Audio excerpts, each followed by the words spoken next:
qu'est-ce qu'un OPCVM? Salut à toi, c'est Chris, bienvenue dans cette nouvelle vidéo. Aujourd'hui, on va parler des OPCVM. Donc si tu es sur cette vidéo, si tu as cliqué dessus, c'est que tu te poses aussi la question. Alors qu'est-ce qui se cache derrière ce terme barbare? OPCVM, tout d'abord, ça veut dire organisme de placement collectif en valeur mobilière. OPCVM. Il faut savoir tout d'abord qu'il y a deux catégories d'OPCVM. La première catégorie, ce sont les SICAV. SICAV, ça veut dire Société d'investissement à capital variable. Donc les SICAV ont une personnalité juridique, c'est-à-dire que les investisseurs peuvent acheter et revendre des actions. L'autre catégorie, ce sont les FCP, Fonds communs de placement. Donc les FCP ne détiennent pas la personnalité juridique, c'est-à-dire qu'ils émettent des parts que les investisseurs achètent et revendent. Donc il faut savoir qu'il n'y a pas vraiment de grande différence entre les deux, sauf à proprement parler la taille. Il faut savoir que le montant des capitaux exigés lors de la création est plus important pour les SICAV que pour les FCP. D'ailleurs, il arrive souvent que dans le cas des FCP, lorsque le fonds atteint une certaine limite, le gérant ferme le fonds à de nouvelles souscriptions. Donc les nouvelles souscriptions ne seront plus possibles car le fonds a atteint sa limite. Donc pour faire simple, les SICAV c'est plutôt destiné à des grandes capitalisations et les FCP plutôt à des petites et moyennes capitalisations. Petite parenthèse, il faut savoir qu'un OPCVM n'est commercialisable qu'avec l'agrément de l'AMF, donc l'autorité des marchés financiers. Bon, ça ne veut pas dire que c'est un bon fonds. Bon, ça ne veut pas dire que le fonds fait de superbes performances, etc. Ça veut juste dire que le fonds est en règle. Donc si un fonds a l'agrément de l'AMF, ça ne veut pas dire qu'il va cartonner, ça veut juste dire qu'il est en règle et qu'il a le droit d'être commercialisé. Donc maintenant qu'on a vu ce qu'était un OPCVM, on va maintenant voir la valeur liquidative, qui est une notion vraiment essentielle si tu traites avec les OPCVM. La valeur liquidative, c'est la valeur de la part ou de l'action. C'est-à-dire que c'est le prix auquel tu vas acheter et revendre la part. Le calcul de la valeur liquidative peut se faire de plusieurs manières, soit quotidienne, soit hebdomadaire, soit bimensuelle, soit mensuelle. Ça dépend vraiment des fonds. Il faut savoir qu'il y a différents types de frais lorsque tu achètes et lorsque tu rachètes un OPCVM. Tout d'abord, il faut garder à l'esprit que tu as les frais de souscription. Lorsque tu souscris une part d'un fonds, lorsque tu retires de l'argent du fonds, il y a les frais de rachat. Donc tu as des frais de souscription et tu as des frais de rachat. Mais il y a d'autres frais annexes de type rémunération du gérant, frais de fonctionnement, frais de commercialisation, commission de surperformance. Donc tout ça n'est pas explicitement énoncé dans les documents, mais c'est généralement compris et déduit dans la valeur liquidative. Donc ça ne se voit pas forcément, mais c'est bien présent. Autre point que je voulais souligner aussi, dans les notices, il est souvent indiqué les performances passées du fonds. Et donc, il est bien indiqué, les performances passées ne préjugent pas des performances futures, mais tu conviendras avec moi que des performances passées très positives, c'est toujours mieux que des performances passées négatives. Voilà, un fonds qui a fait du plus 5 ou plus 10% ces 5 dernières années est toujours préférable à un fonds qui fait moins 2, moins 3% ces 5 dernières années. Voilà, les performances passées, certes, ne préjugent pas des performances futures, mais elles en donnent quand même une bonne indication. Donc voilà, je voulais juste souligner ce point qui me semble important. Donc on a vu ce qu'était un OPCVM, on a vu la valeur liquidative et maintenant on va voir les critères de risque. Comment est-ce que tu évalues un OPCVM? Comment est-ce que tu choisis un OPCVM? Est-ce qu'il est risqué ou pas? Donc je vais t'expliquer, tu vas voir, il y a plusieurs critères assez simples et tu pourras retrouver tout ça dans les documents qui te sont remis lors de la souscription bien évidemment. Tout d'abord, il faut regarder la volatilité du fonds. Plus la volatilité est élevée, plus le rendement sera élevé, mais également plus le risque sera élevé. Encore une fois, ça dépend de ton profil et ça dépend du risque que tu es prêt à prendre pour avoir cette rentabilité. Ensuite, deuxième élément, tu as le tracking error. Donc ça, c'est un élément qui permet de mesurer le risque pris par le fonds par rapport à son benchmark pour réaliser la même performance. Donc plus le tracking error est faible, mieux c'est parce que le risque pris pour générer la performance est proche de celle du benchmark, c'est-à-dire de l'indice de référence. Troisième critère, tu as ce qu'on appelle le critère alpha. Donc l'alpha permet de mesurer la performance du fonds par rapport à son indice de référence. Ensuite, autre critère, tu as le bêta. Le bêta permet de mesurer la sensibilité d'un fonds par rapport à son indice de référence. Exemple, si le fonds a un bêta de 1, ça veut tout simplement dire qu'il reproduit la même performance que son benchmark. S'il a un bêta de 1,5, ça veut dire qu'il va amplifier les mouvements de son benchmark. Quand je dis benchmark, c'est vraiment à chaque fois l'indice de référence. Donc prenons un exemple avec un bêta de 2 pour un fonds.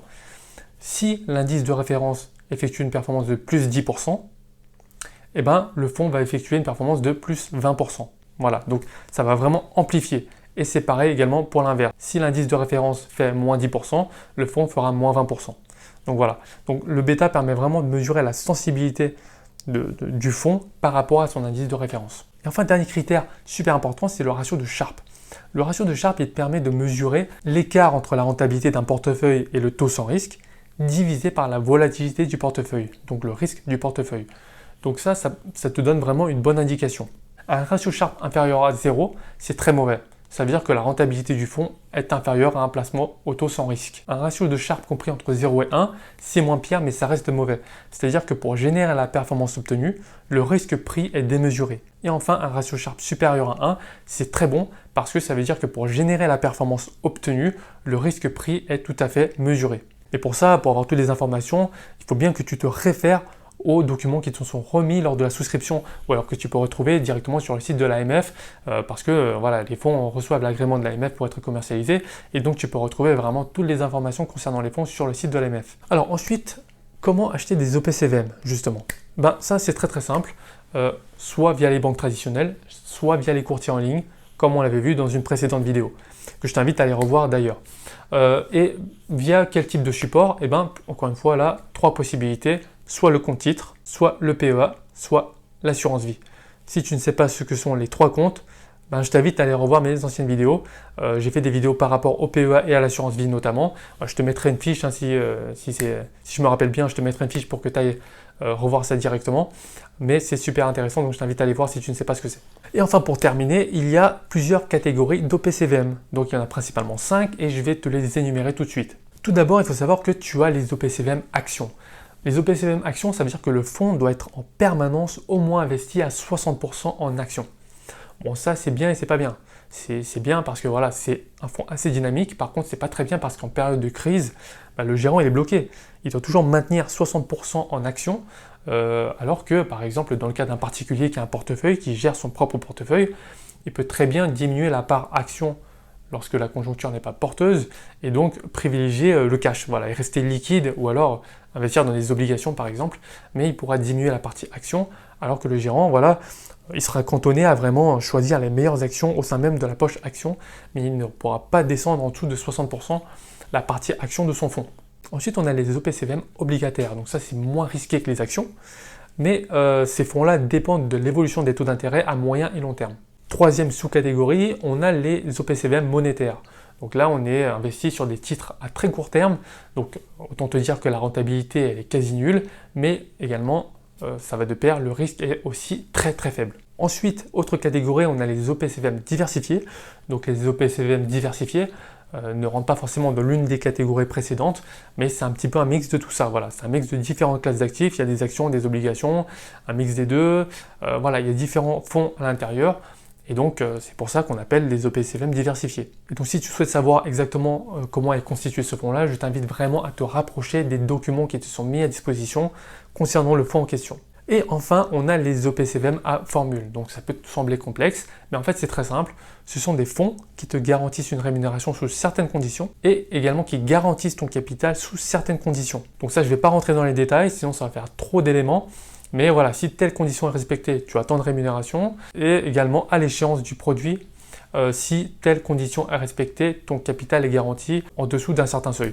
Voilà, donc du coup, ce sont les grandes catégories d'OPCVM qu'il y a et donc tu vas choisir ou tu vas faire un mix entre ces OPCVM en fonction de tes objectifs. En résumé, pour faire simple sur les OPCVM, donc les avantages d'avoir des OPCVM, c'est tout d'abord la diversification.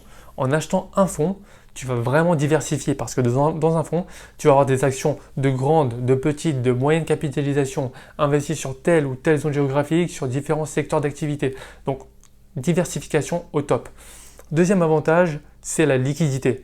Donc, généralement, quand tu achètes un OPCVM, tu peux le revendre à n'importe quel moment. Voilà, c'est très liquide. Tu ne vas pas être bloqué avec ton investissement pendant plusieurs mois, voire plusieurs années. Ça, c'est avec un OPCVM, non. Tu n'as pas ce problème, c'est très liquide. Et troisième avantage qui a aussi son importance, c'est que tu vas déléguer la gestion à un professionnel. Voilà, si toi, tu n'as pas le temps de t'en occuper, tu dis voilà, j'ai pas le temps de m'occuper de mon portefeuille, j'ai quand même autre chose à faire et je n'ai pas les compétences, et bien là, au moins, tu délègues la gestion à un professionnel. C'est lui qui s'occupe de gérer le fonds pour toi. Ensuite, niveau des inconvénients, il y a les frais. Il y a des frais qui peuvent être élevés, il y a des frais qui sont explicitement spécifiés sur les documents et d'autres frais entre guillemets un petit peu cachés puisqu'ils sont compris dans la valeur liquidative et ça tu ne le sais pas forcément. Donc l'inconvénient majeur et principal, ce sont les frais qui peuvent être parfois élevés, donc il faut bien choisir ton fonds. Et deuxième inconvénient, je dirais, c'est que la rentabilité en général est un peu inférieure à celle des actions en direct. Donc voilà, si toi tu souhaites vraiment de la rentabilité pure et que tu t'y connais quand même un petit peu, je t'invite à aller directement sur les actions. Si tu n'as vraiment pas envie de te prendre la tête et que tu as envie de déléguer la gestion, tu peux investir dans les OPCVM, par contre regarde bien au niveau des frais afin de sélectionner vraiment un fonds qui ne te prend pas trop de frais. Donc voilà, j'espère que tu as apprécié cette vidéo et tous les conseils que je t'ai donnés. Si c'est le cas, s'il te plaît, mets-moi un gros pouce en bas de la vidéo. Dis-moi également en commentaire si tu as déjà investi dans les OPCVM et ce que tu penses de ce type de fonds. Et surtout, abonne-toi parce que je vais publier encore une vidéo très bientôt. Donc du coup, si tu ne veux pas les rater, abonne-toi, c'est important. Quant à moi, je te dis à la prochaine. Ciao.